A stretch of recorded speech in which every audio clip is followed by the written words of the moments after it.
Fishing techniques. Fishing is the practice of trying to get a catch of fish. In many parts of the world, people take up fishing as a hobby. Fishing is usually done in the open waters. Many methods for fishing are spearing, hand fishing, lacing, netting, bait casting, trolling and fishing underwater.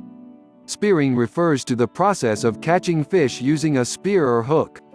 A spear is a piece of metal or plastic that is used to puncture the fish's body through its gills and onto its head. This is a very painful method of fishing for some people. Fishing for spearguns is usually done at night in lakes and ponds. One must practice a lot before using a spear. Fishing for fish with a spear can be done on dry land, but it is much harder to practice without water. Fishing for fish with a spear must also be done with a light and using the right line for the fish you want to catch. The most common type of fishing is for trout. There are different varieties of trout such as blue, silver, rainbow, brook and rainbow pike. Trout live in streams, rivers and lakes. In the North America, trout usually feed on smallmouth bass and walleye. Trout usually bite their food when they are feeding. Lining is another common type of fishing technique that people do in the field. This method of fishing is often done on river banks and other flat surfaces. This is very similar to hand casting in that one has to be very precise in order to cast to its target.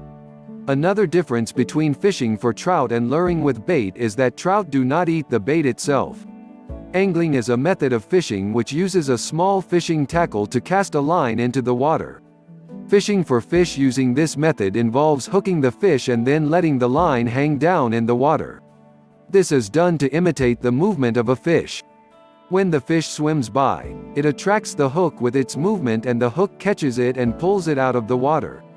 Once it is caught, one then pulls the line back into its mouth and retrieves it from the water. Fishing with this method is commonly done on a lake or pond, which is usually in clear waters. With live bait, it is important that beginners learn the basics before taking up any fishing method. This will allow one to be comfortable in fishing. For those who have already taken up fishing, it is a good idea to teach a beginner the basic methods. This will give the beginner the chance to practice the techniques. Thanks for watching. See you in the next video for more about fishing.